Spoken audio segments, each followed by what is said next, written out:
Now I know it's in here somewhere. I saw it earlier, I'm sure. Not my castle keys, no. Oh, you spiders just get everywhere. Ah, here it is. My severed hand. Ah, there you are. Now, today I'm going to be telling a story about ghost. And in this story, the main person in the story, is extremely brave and teaches us how we should approach a ghost if we meet one on Halloween. Now, this all started in Spain. On a wide plain in Spain, there was a huge hill, and on the hill stood a great grey stone castle. And down the hill, down in the valley, there was a village. Now, the people that lived in the village never went anywhere near that castle because it was haunted. Every single night you could hear a strange wailing noise, a bit like this. Ooh. Can you do that? Ooh, around the castle walls. And on one night of the year, Halloween, you could see lights flickering and dying in the castle chimney. Well, the castle owner wanted to live in the castle, but he couldn't because he was too afraid of the ghost. So he offered a reward, 1,000 golden reals for anyone that would spend the night in the castle. Now, many people tried, but they all failed. They were found the next day dead and lifeless, scared to death in front of the great fireplace in the castle. Until one year, when, on the day before Halloween, a stranger came riding into the village on a little pony. Do, do, do, do, do, do, do. Hola, it's Esteban the peddler. Bring me your pots and pans for mending. For a small fee, I will mend your pots and pans. The villagers came out with their pots and pans for Esteban to fix and mend. And soon there was quite a crowd in the village square, sitting round watching Esteban mend their pots and pans. And as he did so, they told him all about the gossip of the village and all the things that had happened in their area. And they told him about the castle. Hey, Esteban, did you know there's a reward, 1,000 golden reals, for anyone that can spend the night in that castle on Halloween and get rid of the ghost? Many people have tried, but they've all failed. Well, 1,000 golden reals. I will do it for 1,000 golden reals. I'm not frightened of ghosts. Not me. No, Esteban, it is too dangerous. No, we cannot let you. I am going to do it, and all I need is a few things. Maybe you can help me? The villagers offered to help Esteban, and they brought him all the things that he asked for. He asked for some wine, some wood for his fire, some eggs, some bacon, and some bread. And I think that was it. They brought him those things and they put them onto his donkey. And Esteban carried on working all day until it started to get dark. And then it was Halloween. When he'd finished putting all his pots and pans back where they should be, Esteban went over to his donkey and, putting his provisions and his bags on his donkey, he jumped on and started to make his way up to the castle. He rode up the lonely path on his pony, and as he did so, the weather started to get worse. It started to rain, and the wind started to howl around him. But he didn't turn back.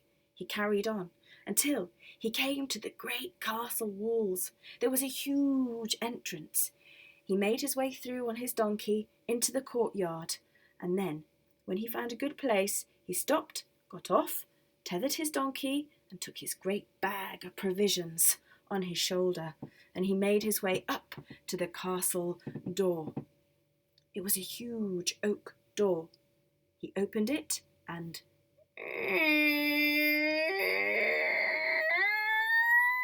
Can you do that? A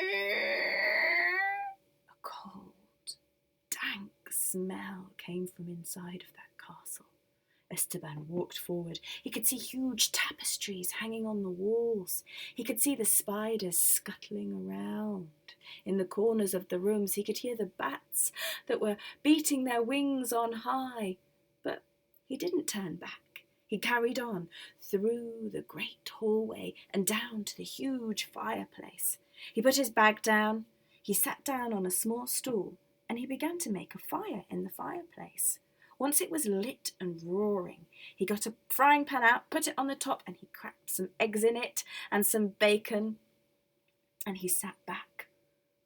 But then it suddenly got cold, and Esteban felt all of the hairs on his arms stand up.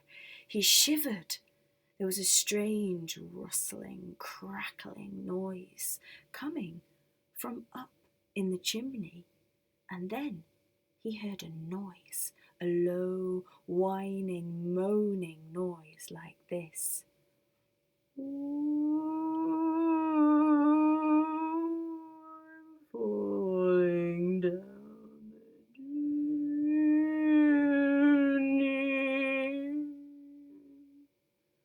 Esteban looked at the fireplace. He bent his head down and he said, "Hurry up! I want to eat my eggs and bacon soon." The noise came again. You can do it with me if you like. I'm falling down the chimney. Boom! There, in the fireplace, was a man's leg, a severed leg. Esteban looked at it and then pulled it to one side out of the fireplace. And he carried on, stirring his bacon and flipping his eggs. But soon enough, the noise carried on. I'm falling down the chimney. Boom! Another leg had fallen down the chimney. Esteban pulled it to one side next to the other one and rolled his eyes. This could take a long time. Sure enough, soon there was another low, long wail that took quite a long time. And you can join me if you like. I'm falling down the chimney. Boom! There in the fireplace was a man's body. The torso of a man. Esteban quickly pulled it to one side. "Hurry up about this, will you?" And then another wail came down the chimney. "Oh, I'm coming. I'm falling down the chimney." Boom, boom. 2 arms had fallen down the chimney this time. Esteban pulled them to one side and carried on stirring his bacon and eggs, which were almost ready.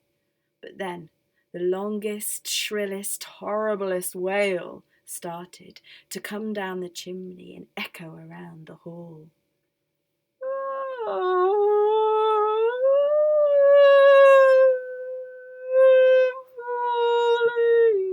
Falling down the chimney. Boom!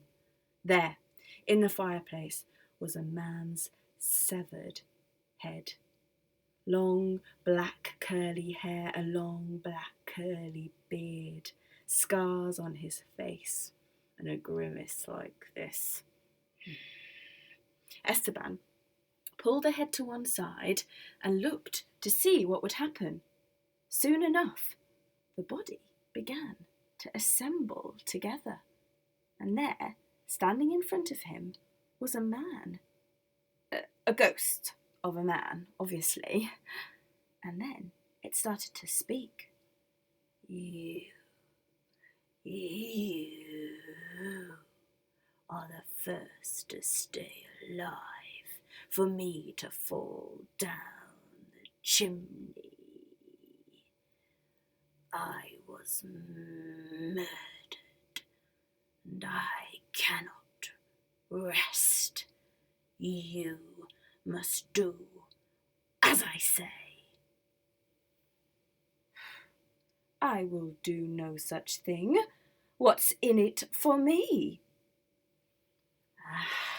Well, when I was killed, I had stolen some money, and I hid it. And the men that killed me, they never found it. They buried my body in the chimney, and my treasure is still here in the castle. When we find it, you must take it and share it. 1/3 for the poor, 1/3 for the church, and 1/3 you can keep.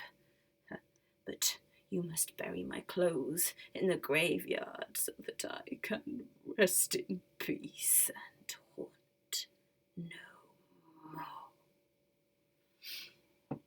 Very well. This is a good plan. But let's be quick, because my bacon and eggs are ready to eat. Come on, show me where we're going. The ghost led Esteban out of the great hall into the courtyard, and then he started banging on the floor and saying to Esteban, "Dig, dig here, dig." "Dig yourself, you lazy ghost." Esteban stared at the ghost, and the ghost did as he asked. He went to find a spade, came back, and started to dig in the ground. And soon enough, he'd uncovered a great chest. He lifted it up, and together they opened it. And there in the chest were golden coins and silver and necklaces and jewels, all sorts of treasure. The ghost handed it to Esteban. Esteban took it over and placed it carefully down by where his donkey was. And then he turned and said to the ghost, "I will do as you ask. I will give this money to the church and to the poor, and I will take your clothes and I will bury them in the graveyard. Rest in peace." And with this, the ghost burst into flames and then smoke, and all of his clothes fell to the floor in a bundle, and the ghost had gone forever. Esteban shook his head and made his way back into the castle to finish off his meal. Now, the next day, the villagers went up to the castle with a cart to collect Esteban. They thought they were going to collect his dead body, but when they opened the door, there he was, finishing off his eggs and bacon in front of the fire and drinking his wine. They couldn't believe their eyes. And Esteban did what the ghost asked. He gave 1/3 of the money to the poor, 1/3 to the church, and he buried the ghost's clothes in the graveyard. And of course, he kept 1/3 of the treasure for himself, and that, with the reward from the castle owner, meant that he was a very rich and prosperous man, and he lived out the rest of his days in comfort and ease. And that's the end of my story about the castle and the ghost. Now, if you enjoyed that story, you can go and tell it to someone else now. It's a story that you know. I hope that you don't have to meet too many unpleasant ghosts, but if you do, that maybe you get a bit of treasure out of it. Anyway, that's all for today. Happy Halloween, and see you again soon. Bye-bye.